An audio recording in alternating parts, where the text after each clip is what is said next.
बिस्मिल्लाहिर्रहमानिर्रहीम। अस्सलाम वालेकुम नाज़रीन, मैं अहमद फ़वाद हूँ और आप मेरा यूट्यूब चैनल देख रहे हैं। अहम ख़बरों, तजज़िये और तबसरे के साथ आज की व्लॉग में आपकी खिदमत में हाजिर हुआ हूँ।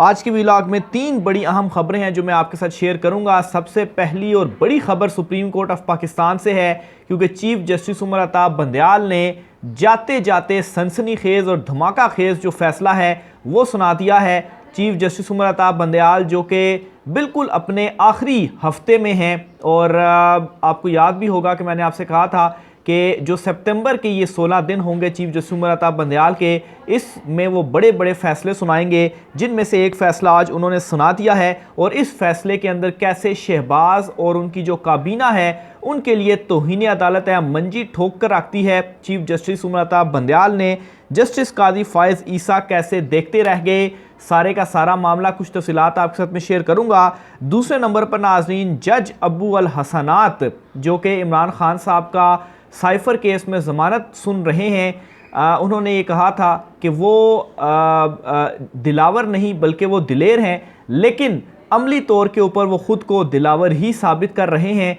उनके हवाले से भी एक बड़ी ख़बर है, वो भी आपके साथ में शेयर करूंगा। और इलेक्शन की तैयारियां और इलेक्शन की तैयारियों के साथ निगरान वज़ीर-ए-आज़म का बड़ा बयान 90 दिन में इलेक्शन के हवाले से, इस पर भी कुछ अहम तरीन तफसीलात हैं, वो भी आज की व्लॉग में आपके सामने रखूँगा। सबसे पहले तो नाज़रीन सुप्रीम कोर्ट ऑफ पाकिस्तान की जानिब बढ़ूँगा, क्योंकि एक सनसनीखेज़ फ़ैसला चीफ जस्टिस उमर अता बंदयाल की जानिब से सुनाया गया है। बुनियादी तौर पर जो ऑडियो लीक कमीशन था, जिसको मैं अपने लास्ट व्लॉग में जो मैंने सुबह भी किया था उसमें मैं रिपोर्ट कर चुका हूँ कि जो बेंच के ऊपर एतराज़ किया गया था वफाकी हुकूमत की जानिब से, इस एतराज़ को मुस्तरद किया, लेकिन वो सिर्फ़ और सिर्फ मुख्तसर फ़ैसला था।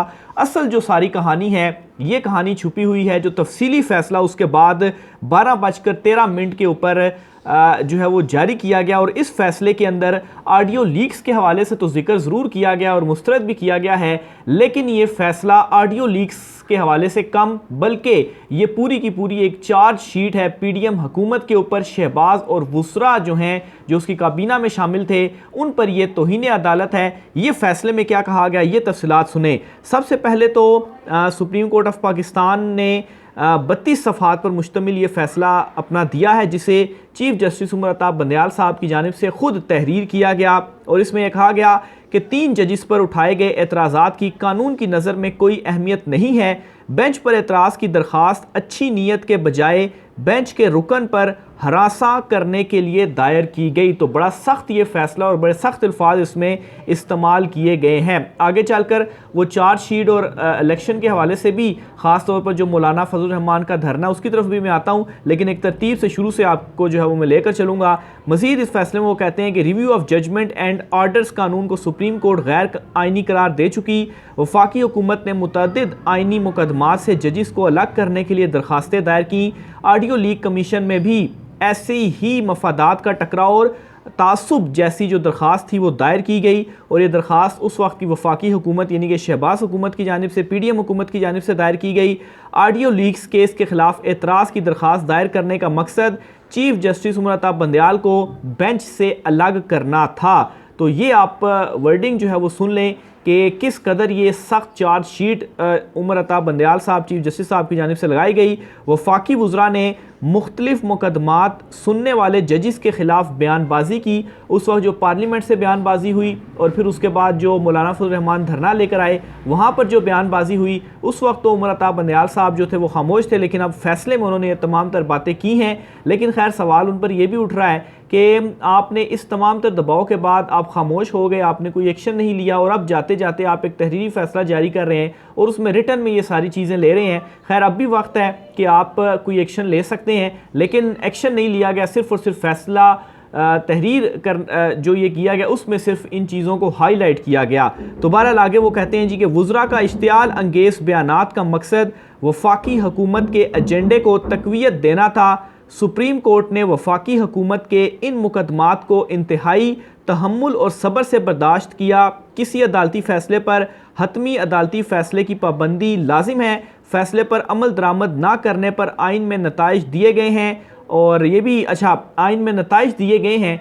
ये भी जो है वो कह तो रहे हैं फैसले के अंदर, लेकिन अगेन वही बात है कि कोई जो एक्शन है वो नहीं लिया गया। अच्छा, मजीद इस फैसले में जो है वो ये कहा जाता है जी कि अदालती फैसला ना मानने पर वफाकी हुकूमत के खिलाफ कोई तादीबी कार्रवाई नहीं की। ऑडियो लीक्स मंजर आम पर आने के बाद वफाकी हुकूमत और इत्तेहादी जमातों की जानिब से अदालती फैसलों और कार्रवाई पर धमकियाँ दी गई। तो ये अब वो लाइन्स हैं जिनकी तरफ मैं आ रहा हूँ, जिसमें डायरेक्ट उस धरने और पार्लियामेंट में जो तकरीरें हुई हैं उसकी तरफ इसमें इशारा किया गया। कुछ जजेस पर ज़ुबानी हमले किए गए, ये फैसले में लिखा गया है, सुप्रीम कोर्ट के रिटन ऑर्डर में ये लिखा गया है। जजेस पर हमले की एक मिसाल 15 मई को सामने आई, जब अदालत इलेक्शन कमीशन की 4 अप्रैल के फैसले के खिलाफ इलेक्शन कमीशन की नज़रसानी अपील पर समाअत कर रही थी। 4 अप्रैल को सुप्रीम कोर्ट ने पंजाब में 14 मई को इंतखाबात कराने का हुक्म दिया। 15 मई को हुकूमत की इत्तेहादी जमातों ने सुप्रीम कोर्ट के बाहर जारहाना मुजाहरा किया, और मुजाहरा क्यों किया गया कि 15 तारीख को उनके ऊपर तौहीन अदालत ना लग जाए, और इस चीज़ का अब उन्होंने जिक्र भी किया और इसमें इनडायरेक्ट इतराफ़ भी था कि उस वक्त तौहीन अदालत की कार्रवाई इनके खिलाफ इस वजह से नहीं की जा सकी क्योंकि 15 तारीख को जो हुकूमत की इत्तेहादी जमातें थी उन्होंने सुप्रीम कोर्ट के बाहर जारहाना जो मुजाहरा है वो किया, और इस मुजाहरे में चीफ जस्टिस उमर अताब बंदयाल को संगीन नोयत की धमकियां दी गई। ये अल्फाज फैसले में इस्तेमाल हुए हैं। अफसोसनाक ये है कि रेड जोन इलाके में एहतजाज पर पाबंदी आयद थी, लेकिन इस पाबंदी के बावजूद वफाकी हुकूमत ने जलसे के इनेकाद के लिए सहूलत फराहम की। तो ये उस वक्त सिर्फ और सिर्फ दबे लफ्ज़ों में बातें की जाती थी कि हुकूमत जो है वो सहूलत फराहम कर रहा है। चीफ जस्टिस उमर अताब बंदयाल साहब ये जो फैसला है, इस फैसले के अंदर उन्होंने लिख दिया है कि और एक जो है वो इसको मार्क कर दिया है कि सहूलत कारी की गई उस वक्त की वफाकी हुकूमत की जानिब से, और हुकूमती मशीनरी ने मुजाहिरीन को रेड जोन में दाखिल होने के लिए सहूलत फराहम की। सुप्रीम कोर्ट के बाहर एहतजाजी मुजाहरे का मकसद अदलिया पर दबाव डालना था। वफाकी हुकूमत की मदद से पावर शो अदलिया की आज़ादी पर बराह रास्त हमला है। आर्टिकल 19 के तहत अवाम को इजहार राय की आज़ादी हासिल है। अच्छा, तो ये जो फैसला था वो चीफ जस्टिस उमर अताब बंदयाल की जानिब से ये लिखा गया, तहरीर किया गया, और इसमें ये सारे जो अल्फाज हैं सख्त तरीन ये इस्तेमाल किए गए हैं। एक तो इसमें उन्होंने बता दिया कि जो इसमें ये कहा गया जी कि अगर वो अदालती फ़ैसला नहीं मानते तो फिर आइन में तमाम तर चीज़ें मौजूद हैं कि उनके साथ क्या होना चाहिए। तो उनके साथ तो यही होता है जी कि तौहीन अदालत, तो एक तरफ आप ये कह भी रहे हैं कि शहबाज और जो वफाकी काबीना है वो तौहीन अदालत की मुर्तकिब भी हुई, और फिर उसके बाद आप ये कह भी रहे हैं कि जजिस पर हमले भी किए गए, बाहर सहूलतकारी भी की गई, एहतजाज लाया गया, इत्तेहादी हुकूमत को उसमें मौलाना फजल रहमान को सहूलतकारी उसमें फ़राहम की गई। लेकिन ये सारी बातें फ़ैसले में लिखने के बावजूद कोई जो एक्शन है वो चीफ जस्टिस उमर अताब बंदयाल की जानिब से ना जाने क्यों अभी तक नहीं लिया जा रहा, और ये भी अपने आखिरी दिनों में वो ये फ़ैसला जो है वो दे रहे हैं, और यकीनी तौर पर तारीख़ में ये तमाम तर चीज़ें नोट तो हो रही हैं। खैर, एक इस चीज़ का फ़ायदा तो ये है कि इन्होंने सारी की सारी जो चीज़ें हैं वो ऑन रिकॉर्ड पर ले आए हैं, यानी कि जो कुछ भी हुआ वो सिर्फ जो है वो बातों की हद तक कहा जाता था, लेकिन फ़ैसले के अंदर ऑन रिकॉर्ड पर ये सारी चीज़ें ले आए हैं। लेकिन फिर तारीख़ इस बात की भी गवाह है कि आप क्यों कोई तौहीन अदालत की जो कार्रवाई है वो नहीं करते। आप कहते भी हैं कि वो तौहीन अदालत के मुर्तकिब हैं, फ़ैसले में भी आप ये चीज़ें कहते हैं, सख्त अल्फाज भी इस्तेमाल करते हैं, लेकिन उसके बाद भी कोई जो एक्शन है वो नहीं लेते। और आज ये इन्होंने माना भी है कि उस वक्त जो है वो इस वजह से भी आगे कार्रवाई नहीं कर पाए क्योंकि मौलाना फजल रहमान बाहर धरना रहे आए थे और उसको हुकूमत मुकम्मल तौर पर जो सहूलतकारी थी वो फ़राहम कर रही थी, और असल वजह भी यही थी कि हुकूमत जो है वो उसको सहूलतकारी फ़राहम कर रही है। नहीं तो मौलाना के साथ खैर कितने एक लोग हैं जो कि आते हैं। तो एक तो नाज़रीन ये इसको मैं कहूँगा कि बड़ा एक फ़ैसला तो जो है वो दे दिया गया है, लेकिन स्टिल अमली तौर पर इसके ऊपर कुछ भी नहीं किया जा रहा। फिर आगे चलते हुए नाज़रीन एक और बड़ी ख़बर है, और ये ख़बर है जज अबू अल हसनात साहब के हवाले से।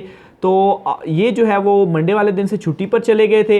इन्होंने इमरान खान की साइफ़र केस में ज़मानत का जो केस है वो ये सुन रहे थे, लेकिन मंडे को ये छुट्टी पर चले गए, और फिर उसके बाद समाअत फ्राइडे तक चली गई कि ये छुट्टियों पर है इसलिए समाअत अब नहीं हो सकती। और आज जुमेरात वाले दिन ये वापस आए हैं। आज इन्होंने केसेस वगैरह सुने हैं, लेकिन आज ये वापस तो आए हैं और कल दोबारा से ये छुट्टी के ऊपर चले गए हैं। यानी कि कल जब इमरान खान का केस सुनना है तो दोबारा से ये छुट्टी पर चले गए और अब ये मंडे वाले दिन वापस आएंगे। तो ज़्यादा से ज़्यादा भी कुछ हुआ तो इमरान खान की मंडे से पहले इस साइफ़र केस में ज़मानत की दरख्वास्त नहीं सुनी जा सकती।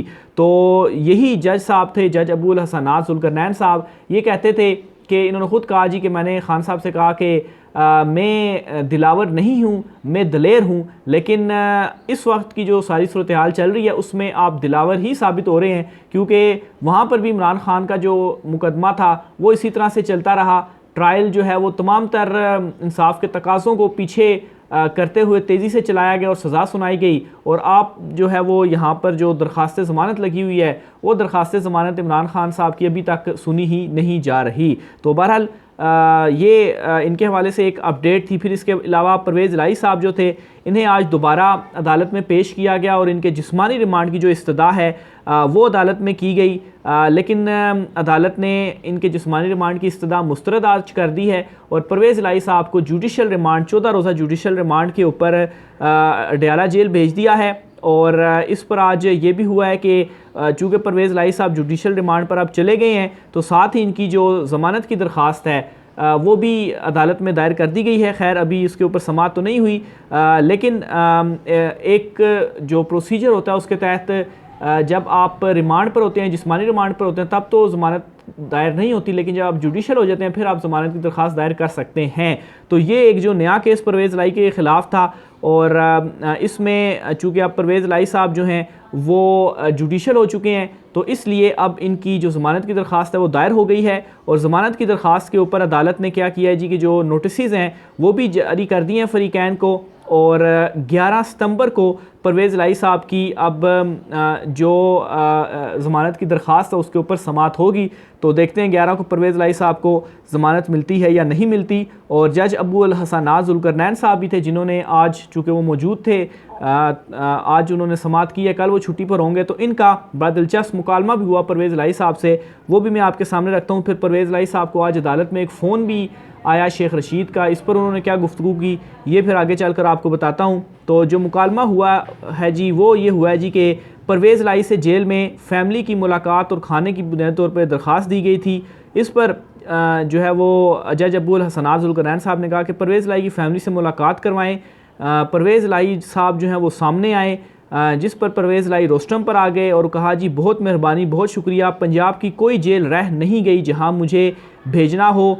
साथ ही परवेज़ इलाही ने कहा कि मुझे दिल के स्टंट भी लगे हुए हैं, वज़ीर आला पंजाब मेरा रिश्तेदार है लेकिन मेरे सख्त ख़िलाफ़ है। जिस पर अबू अल हसनात जज साहब ने कहा जिस पर एहसान करो इसके शर से भी डरो। तो ये एक मुख्तसर सा जो मुकालमा था वो हुआ। फिर आज परवेज़ इलाही साहब जो थे इनकी गुफ्तगू भी हुई टेलीफ़ोन पर शेख रशीद साहब से, और शेख रशीद साहब से जो इनकी गुफ्तगू थी वो जस्ट इतनी ही हुई कि एक तो उनसे उन्होंने कहा जी कि मैं इमरान खान साहब के साथ ही जो है वो खड़ा हुआ हूँ, और फिर जो वज़ीर आला पंजाब हैं इनके हवाले से भी हुई, लेकिन मेन उनका यही था कि शेख रशीद साहब ने जो हाल चाल वगैरह उनका पूछा और फिर उसके बाद एट द एंड उन्होंने जो गुफ्तगू की वो मैं आपके सामने आप रख देता हूँ एग्जैक्ट जो सारी उनकी वर्डिंग है। अच्छा, तो ये हुआ यूँ कि 2 मरतबा बेसिकली परवेज़ रशीद को शेख रशीद की कॉल आई, वकील ने अपने फ़ोन पर